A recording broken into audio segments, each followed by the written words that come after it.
একটা লীলা আছে পুরাণে। পূর্বকালে কাবেরীর উত্তর তীরে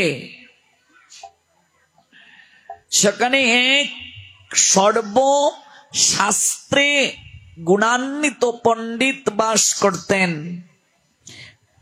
কাবেরীর উত্তর তীরে সর্বশাস্ত্রে পারঙ্গম এক ব্রাহ্মণ বাস করতেন, যার নাম দেবশর্মা। তিনি বেদান্তে পণ্ডিত ছিলেন। সবাইকে তিনি বেদ শাস্ত্রের জ্ঞান প্রদান করেন।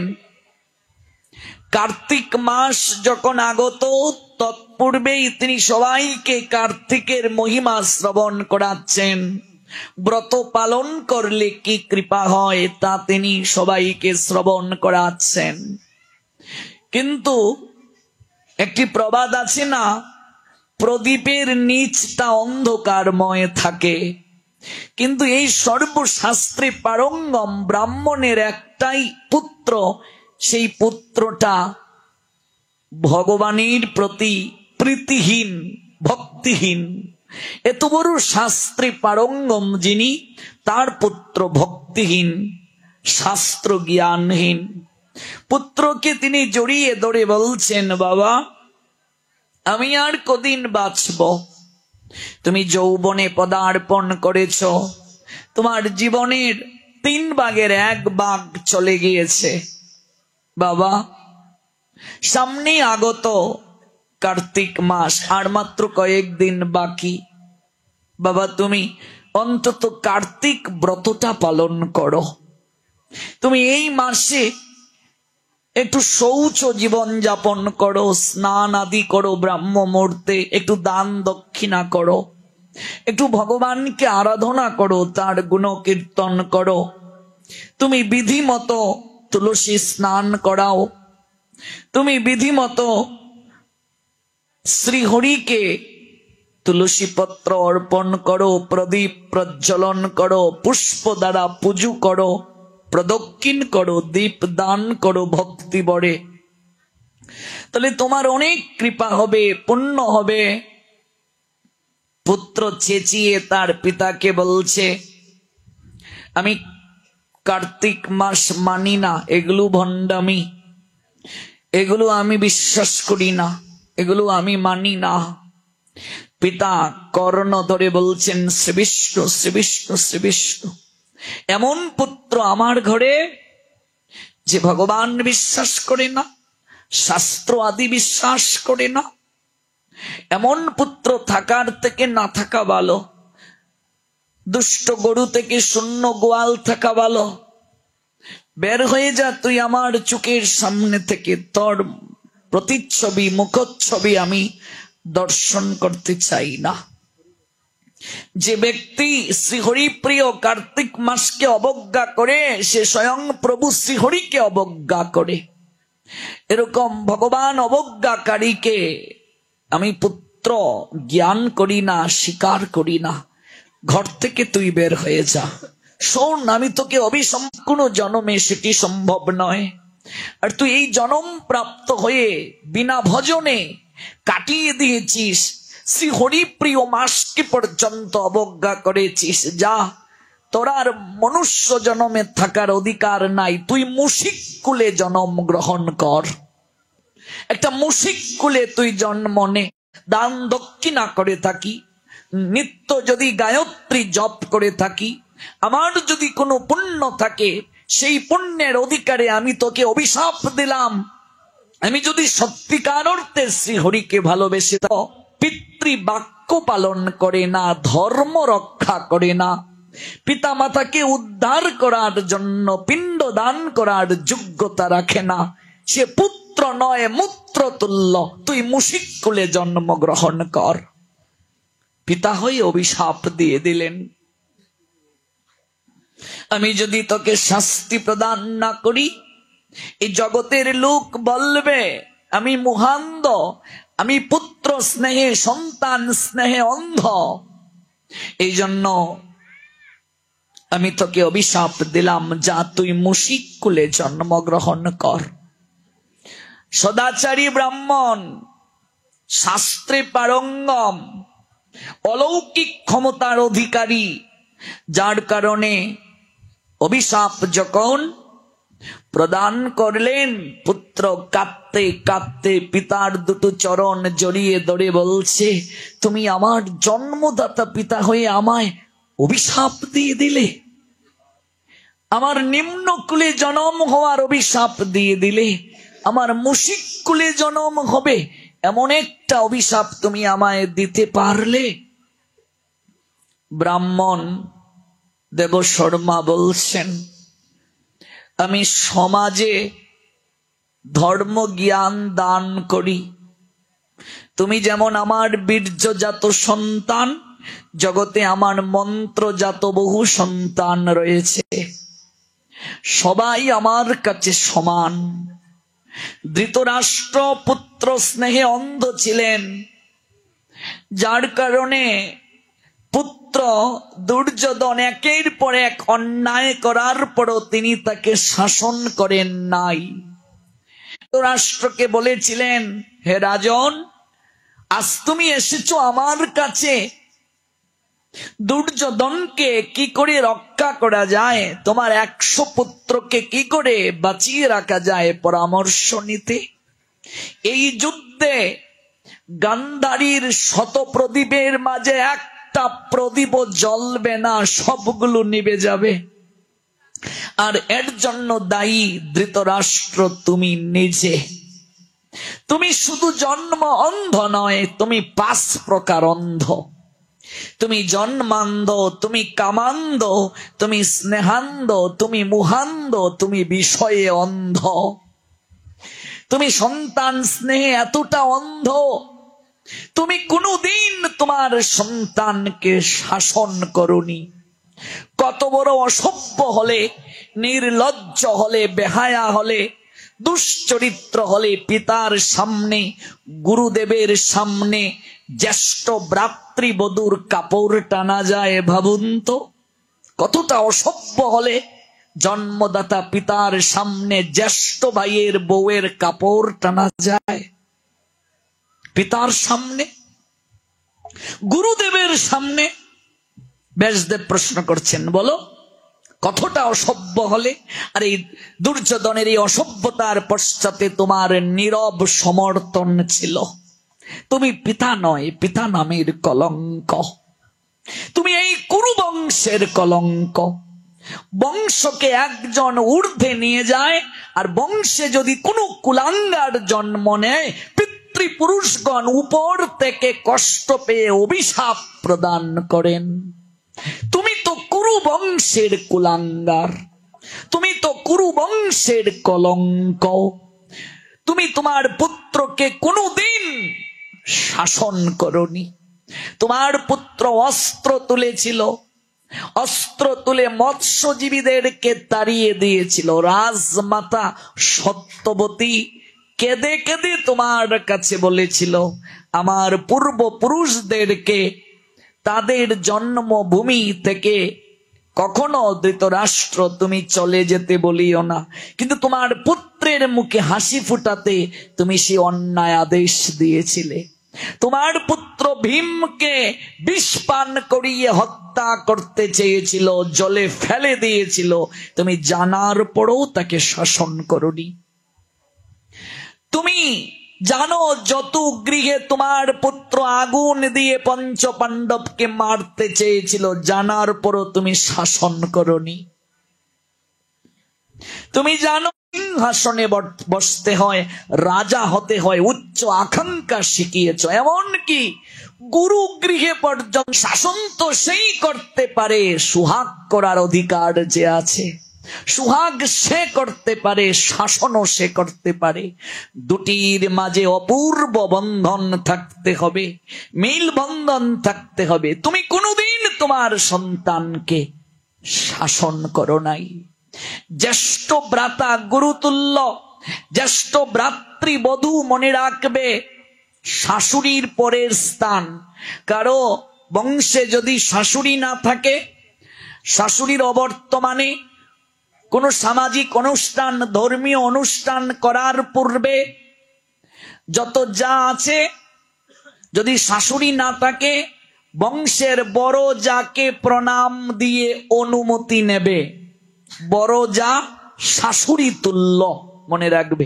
আজকাল তো এই মানামান্যতা নেই, বড় যাকেও জুতো দিয়ে ঢিল দেয়, মারতে যায়। কেমন? বড় যা শাশুড়ি তুল্য, শাশুড়ির পরের স্থান বড় যা। কারণ কি? বংশে তিনি প্রথম লক্ষ্মী হয়ে এসেছেন, এই জন্য তার মর্যাদা সবার উপরে।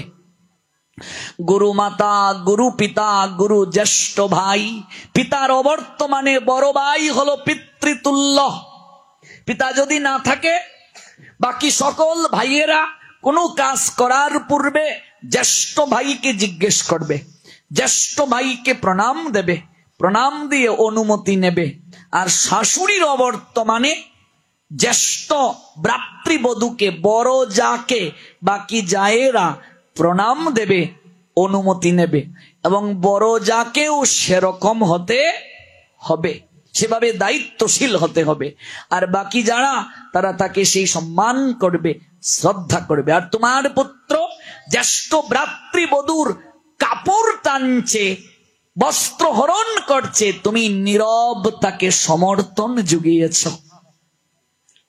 কাজেই দুর্যোধনের আজকে এই লাম্পট্যের পশ্চাতে যত দায় রয়েছে, তুমি সেই দায় এড়াতে পারবে না। আজকে দেব শর্মা বলছেন, তুমি আমার পুত্র হতে পারো, কিন্তু তুমি এই কার্তিক মাসকে যেভাবে অপমান করেছ, অমর্যাদা করেছ, আমার প্রভু শ্রী হরিকে তুমি অমর্যাদা করেছ, তুমি সন্দেহ পোষণ করেছ, এবং তুমি ঈশ্বরে বিশ্বাসী নয়, তুমি কটূক্তি পোষণ করেছ। কাজে তুমি আমার পুত্র হলেও তোমাকে শাসন করা আমার কর্তব্য, নতুবা আমি যোগ্য পিতা হতে পারবো না। তুমি মুশিক কুলে জন্মগ্রহণ করো। পুত্র চরণে জড়িয়ে কাঁদতে কাঁদতে বলছে, পিতাশ্রী, আপনি আমায় ক্ষমা করে দিন, আমি আমার ভুল বুঝতে পেরেছি। আপনার অলৌকিক সাধনার শক্তি দ্বারা আপনি আমাকে অভিশাপ দিয়েছেন, মুশিক কুলে হয়তো আমার জন্ম হবে, কিন্তু আমার উদ্ধার কিভাবে হবে আপনি কৃপা করে তা বলে দিন। আমার উদ্ধারটা কিভাবে হবে? দেখুন প্রকৃত পিতা কাকে বলে। রামায়ণ থেকে আরেকটা দৃষ্টান্ত দেই। প্রকৃত পিতা কি? আর পিতা হিসেবে ব্যর্থ মহাভারত থেকে তো দৃষ্টান্ত দিলাম ধৃতরাষ্ট্রের, এবার রামায়ণ থেকে শুনুন প্রকৃত পিতা কেমন হয়। দশরথ গিয়েছেন মৃগয়ায়, মৃগ মানে হরিণ, হরিণ শিকার করতে। সেখানে তিনি একটা শব্দবাণ নিক্ষেপ করলেন। শব্দবাণটা কেমন? শব্দ শুনে বাণ নিক্ষেপ করা। অন্ধ মুনির পুত্র, যার নাম হচ্ছে শ্রবণ, ওই শ্রবণকে অন্ধমুনি আর তার স্ত্রী বলছেন, বাবা শ্রবণ, পিপাসায় আমার বুকটা ফেটে যাচ্ছে। তার মা বলছে, পিপাসায় বুকটা ফেটে যাচ্ছে, তোর বাবাও পিপাসায় কাতর, যা একটু জল নিয়ে আয় তো বাবা, আমাদের পিপাসা নিবৃত্ত করার জন্য। শ্রবণ মাটির কলসি নিয়ে জল আনতে গিয়েছে সরোবরে। ওই কলসিটা জলের মাঝে যখন এমন করে ঢেউ দিচ্ছে, শব্দ হচ্ছে তো, আর দশরথ ভাবছেন হয়তো কোনো মৃগ হেঁটে যাচ্ছে হালকা জলের উপর দিয়ে, তাই চুপ চুপ শব্দ হচ্ছে, তাই একটা শব্দ বাণ নিক্ষেপ করে দিলেন। মৃগ ভেবে অন্ধমুনির পুত্রের বুকের মাঝে দশরথ বাণ মেরে দিলেন। বুকের মাঝে যখন তীরটা বিদ্ধ হলো, চিৎকার করে উঠলেন শ্রবণ। দশরথ দৌড়ে গিয়ে দেখলেন এত হরিণ নয়, এত একজন পুত্র। কে তুমি বালক? আমি তোমার বুকের মাঝে তীর বিদ্ধ করলাম, ঝরঝর করে রক্ত ঝরছে।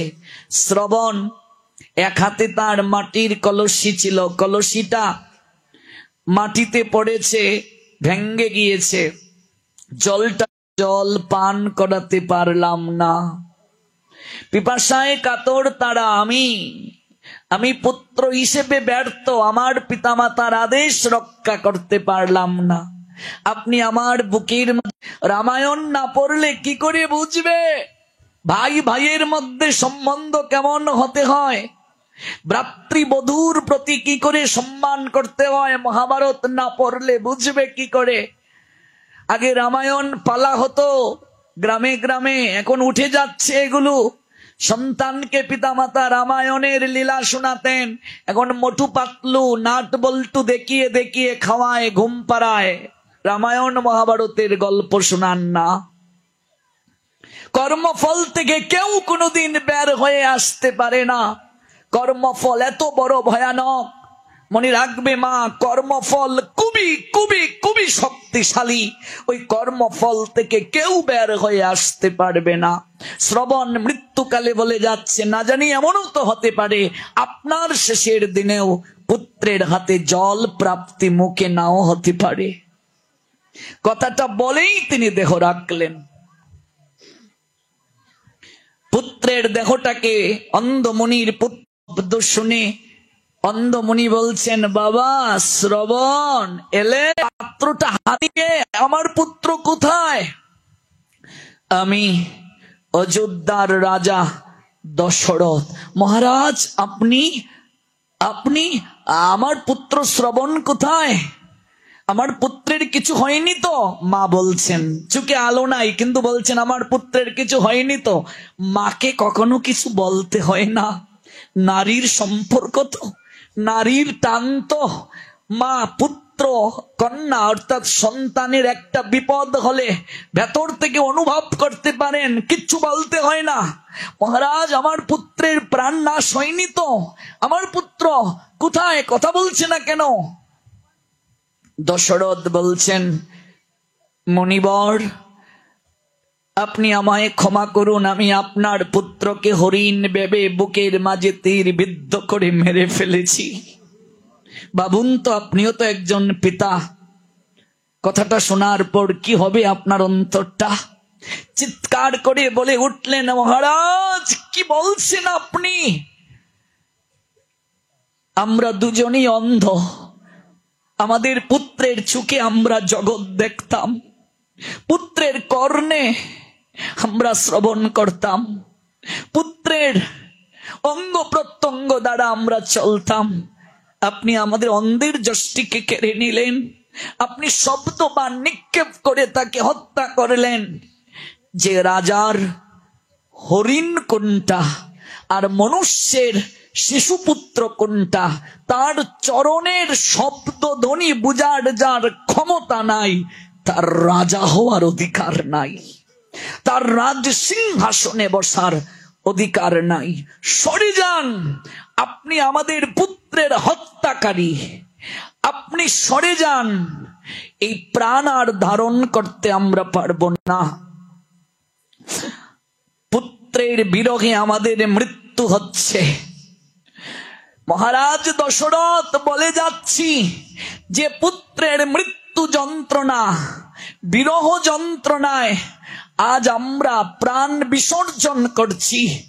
আপনারও একদিন পুত্রের বিরহ যন্ত্রণায় মৃত্যু হবে। মৃত্যুকালে কোনো পুত্র আপনার মস্তকের পাশে থাকবে না, এক ফোঁটা জল আপনার মুখে কোনো পুত্র তুলে দেবে না। এটা আমাদের অভিশাপ নয়, এটা কর্মফল। মারে, কর্মফল এত ভয়ানক। আপনি যদি কারো চোখে জল ঝরান, আপনার জন্য চোখে জল ঝরানোর ব্যবস্থা থাকবে। আমি খুব ভয় পাই ব্যক্তিগতভাবে কর্মফলকে। আপনি আজকে বৌমা যদি শাশুড়িকে কষ্ট দেন, শাশুড়ির চোখে জল ঝরান, আপনিও যেদিন শাশুড়ি হবেন আপনার জন্যও চোখে জল ঝরানোর দুঃখ থাকবে, কষ্ট থাকবে, যন্ত্রণা থাকবে। এক জনমে না হোক, কোনো এক জনমে হলেও আপনি দুঃখ পাবেন শাশুড়ি হয়ে, কারণ আপনি বউ হয়ে শাশুড়িকে যন্ত্রণা দিয়েছেন। আপনি শাশুড়ি হয়ে যদি বউটাকে কষ্ট দেন, আপনার মেয়েও কারো না কারো ঘরে বউ হয়ে গিয়েছে। মনে রাখবে, কর্মফল থেকে কেউ বের হতে পারে না। দশরথের তাই হলো, দশরথের কর্মফলে তাই হলো। তিনি কিচ্ছু বুঝতে পারছেন না কি করবেন, পাগল হয়ে গেলেন, দৌড়ে চলে গেলেন গুরু গৃহে। বশিষ্ঠ মুনির চরণে পড়ে কাঁদতে কাঁদতে বলছেন, আমার প্রায়শ্চিত্ত কি? কিন্তু আশ্রমে গুরুদেব তখন নেই। বশিষ্ঠ মুনির আশ্রমে গিয়ে লম্বা হয়ে পড়ে ডাকছেন, গুরুদেব আমার প্রায়শ্চিত্ত কি? আমি মুনির সন্তানকে, ঋষির সন্তানকে বধ করে ফেলেছি। পুত্র বের হয়ে এলেন, গুরুদেবের পুত্র। কি হয়েছে মহারাজ? বাবা তো গৃহে নেই। বলছে, আমার মন চঞ্চল, আমি হত্যা করে ফেলেছি, ঋষি হত্যা, ঋষির সন্তান। আমায় একটু প্রায়শ্চিত্ত করার ব্যবস্থা করে দিন, আমি শান্তি পাচ্ছি না মনে। বাবা তো গৃহে নেই। গুরুদেবের পুত্র, গুরুতুল্য, আপনি একটা বিধান দিন। বশিষ্ঠ মুনির পুত্র তখন 3 বার রাম রাম রাম 3 বার বলে প্রায়শ্চিত্ত করালেন। বশিষ্ঠ মুনি গৃহে এলেন, পুত্র খুলে বললেন সকল কথা।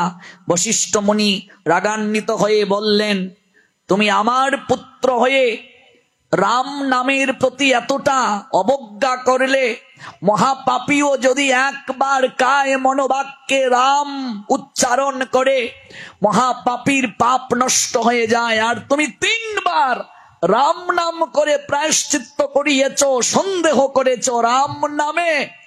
তুমি আমার পুত্র হলে কি হয়েছে? ভগবানের নামে অবিশ্বাস করার কারণে আমি তোমায় অভিশাপ দিলাম, তুমি চণ্ডাল কুলে জন্মগ্রহণ করো। যে প্রসঙ্গে এত দূর গেলাম, পিতা হয়ে অভিশাপ দিলেন। পুত্র পিতার চরণ জড়িয়ে ধরে কাঁদতে কাঁদতে বলছেন, পিতাশ্রী আপনি আমায় ক্ষমা করে দিন, ক্ষমা করে দিন আমায়। তখন বুকে আলিঙ্গন দিয়ে বলছেন, যাও, অভিশাপ তো অবশ্যই ফল পুষিত হবে, ফলবে, সঙ্গে একটা আশীর্বাদও দিচ্ছি। তুমি চণ্ডাল কুলে জন্ম নেবে, গুহক চণ্ডাল হবে তোমার নাম। আর ভগবান রামচন্দ্র যখন লীলায় আসবেন, তখন ভগবান রামের সঙ্গে তোমার বন্ধুত্ব হবে। আর ভগবান শ্রীরামচন্দ্রের প্রেমালিঙ্গন প্রাপ্ত হয়ে তুমি চণ্ডাল কুল থেকে শ্রেষ্ঠত্ব প্রাপ্ত হবে। দশরথ তখনও নিঃসন্তান, সন্তান হয় নাই তার, কিন্তু অভিশাপ প্রাপ্ত হয়ে গেলেন। পরবর্তীতে তিনি যজ্ঞ করেছিলেন, যজ্ঞ থেকে অগ্নিদেব আবির্ভূত হয়ে পায়েসের বাটি দিয়েছিলেন, 3 রানীকে পায়েস দিয়েছিলেন। তারপর 4 সন্তান প্রাপ্ত হয়েছিল, আপনারা জানেন। কর্মফল থেকে বের হতে পারেননি, তাই হলো। কইকেয়ী যে বর আদায় করে নিয়েছিল দশরথের কাছ থেকে, সেই এক বরে বনবাসে পাঠিয়েছিল রামচন্দ্রকে, আরেক বরে ভরতকে রাজ সিংহাসনে বসানোর প্রার্থনা করেছিল। পুত্রের বিরহ যন্ত্রণায় দশরথের মৃত্যু হয়েছিল। ভরত মামার বাড়ি ছিলেন, ভরত আর শত্রুঘ্ন। রাম লক্ষ্মণ তো বনবাসে। মৃত্যুকালে 4 পুত্রের মাঝে এক পুত্রও তার পাশে ছিল না। মৃত্যুকালে 1 ফোঁটা জল পুত্রের হাতে তিনি প্রাপ্ত হলেন না। আমল থেকে কেউ বের হতে পারে না।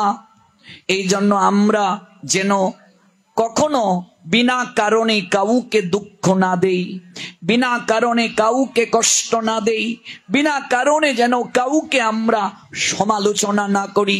ভগবান শ্রী গোবিন্দকে প্রশ্ন করেছিলেন দেবকী, কৃষ্ণ এত বছর থাকতে হলো, আমার চোখের সামনে 6টা পুত্রকে কংস পায়ে ধরে দেয়ালের মাঝে আছাড় মারলো, মাথার খুলি ছিটকে পড়লো। আমি যদি ভগবানের মা হই, আমার এত কষ্ট কেন? প্রভু তখন বললেন, মা, জগতের লোক মিছে মিছে ভগবানকে দোষারোপ করে, কর্মফল থেকে কেউ বের হতে পারে না। মাতা, তুমি পূর্ব জন্মে আরেক মায়ের কোল খালি করেছিলে, আরেক 14 বছরের জন্য বনবাসে পাঠিয়েছিলে তার পুত্রকে। কৌশল্যা বড়, এরপরও তোমার চরণ জড়িয়ে ধরে কেঁদে কেঁদে বলেছিল, কইকেয়ী বোন আমার, আমার পুত্রের রাজা হওয়ার প্রয়োজন নাই, বড়তেই রাজা হবে, আমি তোর দাসী হয়ে থাকবো, আমার পুত্রকে বনবাসে পাঠানোর ব্যবস্থা করবি না। তুমি শুনলে না, 14টা বছর তার নয়নে জল ঝরালে, আজকে তুমি সন্তান পেলে, একটিবারও বুকে নিয়ে আদর করতে পারলে না, একটিবারও স্তনদুগ্ধ পান করাতে পারলে না, একটিবারও বাৎসল্য প্রেমাস্বাদন করতে পারলে না। তোমার চোখের সামনে তোমারই ব্রাতা তোমার সন্তানের পা ধরে দেয়ালের মাঝে আছাড় মেরে মাথার খুলিকে উড়িয়ে দিল। তুমি সন্তান আমায় প্রাপ্ত হলে, রাতের আধারে নন্দালয়ে পাঠানো হলো আমাকে, তুমি বাৎসল্য প্রেমাস্বাদন করতে পারলে না। মাগো, কর্মফল থেকে কেউ কোনোদিন বের হতে পারে না। ভগবান তার মাকে পর্যন্ত ছাড় দেন নাই, আমাদের ছাড় দেবেন? এই জন্য কারো নয়নের যদি জল আমরা ঝরাই, আমাদেরও নয়নে জল ঝরবে। 100 বছর গোবিন্দ রাধারানীর নয়নে জল ঝরিয়েছিলেন। আজকে সেই গোবিন্দ গৌরাঙ্গ হয়ে নগরে নগরে কৃষ্ণ কৃষ্ণ বলে কেঁদে কেঁদে সেই নয়নের জল ঝরানোর তিনি কি করছেন? আস্বাদন করছেন, ঋণ শোধ করছেন। ব্রজের রাধা বিনোদিনী সে হইয়াছে কলঙ্কিনী, রাধার প্রেম ঋণ সুদিবার তরে আমি আসি নইদাপুরে। 100 বছর রাধারানী কৃষ্ণ কৃষ্ণ বলে কেঁদেছিলেন, নয়নে জল ঝরেছিল। আজকে গোবিন্দ গৌরাঙ্গ হলেন, আর তিনি রাধা ভাবে বিভোর হয়ে কৃষ্ণ কৃষ্ণ কৃষ্ণ বলে কাঁদছেন। এজন্য কর্মফল থেকে কেউ বের হতে পারবে না। তাহলে এটা কি গোবিন্দের কর্মফল? না, গোবিন্দের কর্মে কখনো বন্ধন হয় না, এটা লীলা। কিন্তু সাধারণ মানুষ কর্মফলে আবদ্ধ হয়ে যায়। গোবিন্দ লীলা করে জগৎকে দেখিয়েছেন, গোবিন্দ কারো অধীন নয়, তিনি যুগমায়াকে কেন্দ্র করে লীলা করেন। আর আমরা কর্মফল ভোগ করার জন্য জন্মগ্রহণ করি। ভগবান নিজে আচরণ করে জগৎকে শিক্ষা দেওয়ার জন্য আসেন। তার আশাটা, তার কর্ম সম্পাদনটাকে বলে লীলা। এই লীলার মাঝে যে প্রেম রস, সেটি আস্বাদন করতে আনন্দ পান প্রভু। এই জন্য আজ স্বয়ং দেবশর্মা ব্রাহ্মণ বলছেন, তুমি আমার পুত্র, কিন্তু তুমি কর্মফল থেকে বের হতে পারবে না। তুমি মুশিক কুলে জন্ম নেবে। তুমি তোমার ভুল বুঝতে পেরেছো, তাই একটা আশীর্বাদও তোমায় দিচ্ছি। তোমায় একটা আশীর্বাদ প্রদান করলাম, যে কার্তিক মাসকে তুমি অবজ্ঞা করেছো। মুশিক থাকে কোথায়? গাছের কুটোরে, গর্তে। যদি কার্তিক মাসে কোনো ঋষি, কোন মহাত্মা, কোন মণিবর শ্রী হরির কথা কীর্তন করেন, আর যদি তোমার শ্রবণের সৌভাগ্য হয়, তাহলে তোমার মুশিক কুল থেকে মুক্তি হয়ে তুমি বৈকুণ্ঠে গমন করবে।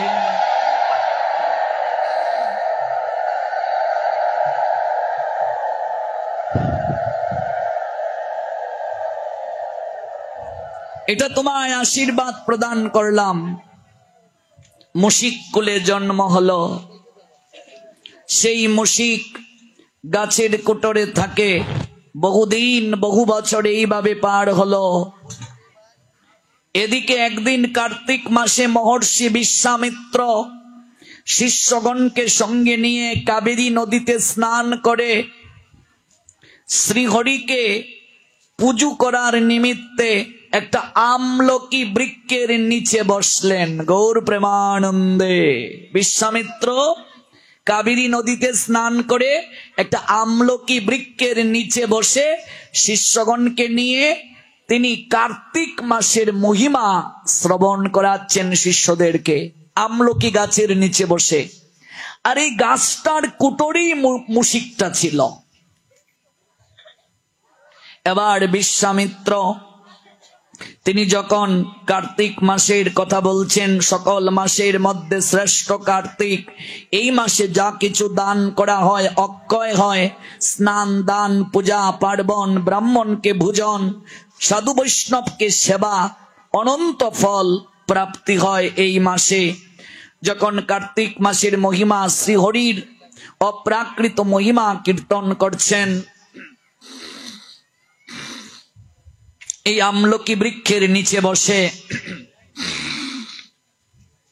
শাস্ত্রে আছে আমলকি বৃক্ষের নিচে যদি কেউ হরিকথা কার্তিক মাসে শ্রবণ করে অধিক ফলপ্রদ হয়। এবং আশেপাশে যদি কোনো কীট পতঙ্গও থাকে, পশু পাখিও থাকে, আমলকি বৃক্ষের আশেপাশে কার্তিক মাসে যদি কেউ আমলকি বৃক্ষের নিচে বসে হরিকথা শ্রবণ করে, সেই হরিকথার ধ্বনি যদি তাদের কর্ণে গোচরিত হয়, তারা তৎক্ষণাৎ সেই দেহ থেকে দিব্য দেহ ধারণ করে বৈকুণ্ঠে গমন করে। এই যে এখানে হরিকথা হচ্ছে, যত দূর এই হরিকথার ধ্বনি যাচ্ছে, বাতাসটা পর্যন্ত পবিত্র। এই যজ্ঞ চলাকালীন সময়ে আশেপাশে যদি কেউ দেহটাকে বৈকুণ্ঠে গমন করবে, বৃক্ষলতা গুল্ম পর্যন্ত ধন্যাতি ধন্য হয়ে যাবে। এত এত কৃপা কার্তিক মাসে, দামোদর মাসে হরিকথার। যখন বিশ্বামিত্র মুনি হরিকথা সমাপন করলেন, তখন দেখলেন একটা মুশিক চরণে এসে লুটুপুটি খেলো। খাওয়ার পরে বিশ্বামিত্র মুনি দেখছেন দিব্য দেহ ধারণ করে সে ঊর্ধ্ব গতিতে গমন করছে, আর প্রণাম দিয়ে বলছে, হে মুনিবর, আপনি আমায় কৃপা করলেন। আমি পিতার নিকটে কার্তিক মাসকে অবজ্ঞা করে, অবহেলিত হয়ে, অভিশাপ প্রাপ্ত হয়ে এই মুশিক কুলে আমি এত বছর ছিলাম। বহু সৌভাগ্যের কারণে হয়তো আমলকি বৃক্ষের কুটরে গর্তে আমি ছিলাম, আর আমার সৌভাগ্য আপনি কাবেরী নদীতে স্নান করে এই বৃক্ষের নিচে বসে আপনি হরিকথা শ্রবণ করেছিলেন, আপনি আমায় উদ্ধার করে দিলেন। আমি আপনাকে প্রণাম নিবেদন করি। করজুড়ে প্রণাম দিয়ে বৈকুণ্ঠে গমন করলেন সেই মুশিক দিব্য দেহ ধারণ করে। এতটাই আমলকি বৃক্ষের মহিমা কার্তিক মাসে। এবং এই কার্তিক মাসে কেউ যদি শুক্লা চতুর্দশী তিথিতে আমলকি বৃক্ষকে 108 বার পরিক্রমা করে, ওমা মনে রেখে যাও কি বলেছি, শুক্লা চতুর্দশী তিথি 108 বার যদি পরিক্রমা করে, আরতি যদি করে, পুজো যদি করে, অধিক থেকে অধিকতর কৃপা পাবে। এমনিতেও আমলকি বৃক্ষ গৃহে থাকা, বাড়ির আঙ্গিনায় থাকা অত্যন্ত শুভ। তুলসী বৃক্ষ, আমলকি বৃক্ষ এগুলো অত্যন্ত শুভ। আর আপনারা অন্তত প্রতিদিন একটা হলেও আমলকি ভগবানকে অর্পণ করবেন এবং এই প্রসাদটা আপনারা গ্রহণ করবেন। মহাপাপীও এই আমলকি প্রসাদ পেলে কার্তিক মাসে ধীরে ধীরে পাপের যে পরিমাপ রয়েছে তা স্খলন হয়ে ধীরে ধীরে সে দিব্য চৈতন্য প্রাপ্ত হবে। আর মাসের মাঝে 4টা রবিবার পাবেন কার্তিকে। এই 4টা রবিবারে আমলকি বৃক্ষের মালা ভগবানের গলায় পরিয়ে দেবেন। কেমন? ভগবানকে 108টা তুলসী নিবেদন করবেন। 4টা রবিবার যে পাবেন আপনারা এই কার্তিক মাসে 108টা করে তুলসী নিবেদন করবেন। আর এই যে ভাগবত হচ্ছে, আপনারা পিতৃপুরুষের মঙ্গল কামনায় 108টা তুলসী চন্দন চর্চিত করে গোত্র সহ লিখে দিতে পারেন, আমরা ভগবানকে নিবেদন করতে পারি। গৌর প্রেমানন্দে। এই জগন্নাথ দেবের চরণ প্রান্তে বসে আমরা এই অপ্রাকৃত লীলা শ্রবণ করছি। এই মাসে দান দক্ষিণা অনেক কৃপা প্রাপ্ত হয়। আমি বহু বছর আগে এসেছি, প্রথম এই কলমাকান্দা 9 বছর আগে পাঠ করেছিলাম। আমি তখন থেকেই ভাবতাম মন্দিরটা সংস্কার হওয়া উচিত, মন্দিরের কাজও চলছে, কিন্তু এখনো পূর্ণাঙ্গভাবে মন্দির সংস্কার হয়নি। এই কলমাকান্দায় তো অনেক ব্যবসায়ী আছেন, অনেক ভক্তবৃন্দ আছেন, সবাই যদি নিজ নিজ জায়গা থেকে একটু একটু করে এগিয়ে আসেন, তাহলে এই জগন্নাথ তো রাজাদিরাজ, কিছু অভাব নাই। দান তো সবসময়ই কৃপা প্রদান করে, কিন্তু কার্তিক মাসে কেউ যদি ভগবানের মন্দিরের জন্য অর্থ দান করে, ভূমি দান করে, ভগবান তার জন্য বৈকুণ্ঠে থাকার ব্যবস্থা করে দেন। গৌর প্রেমানন্দে। একটু একটু করে সবাই এগিয়ে আসলে মন্দিরটা কমপ্লিট হয়ে যায়। দেখুন, হাজার হাজার ভক্ত, বসার জায়গা নাই। মন্দিরটা যদি সুন্দরভাবে হয়ে যায়, তাহলে আমরা প্রাণ ভরে শ্রবণ করতে পারবো হরি কথা, দর্শন হবে জগন্নাথকে, মঙ্গল হবে সবার। সবার অহৈতুকী কল্যাণ হোক, মঙ্গল হোক। আমলকি বৃক্ষের অহৈতুকী মহিমা শ্রবণে আমাদের চিত্তে চৈতন্য জাগ্রত হোক, প্রেম লাভ হোক। আজ যেখানে শেষ করছি, আগামীকাল সেই জায়গা থেকেই আমরা পুনরায় শ্রবণ করব। এই কার্তিক তথা দামোদর মাসে নৃত্য করলে বৈকুণ্ঠ পর্যন্ত ধ্বনি যায়।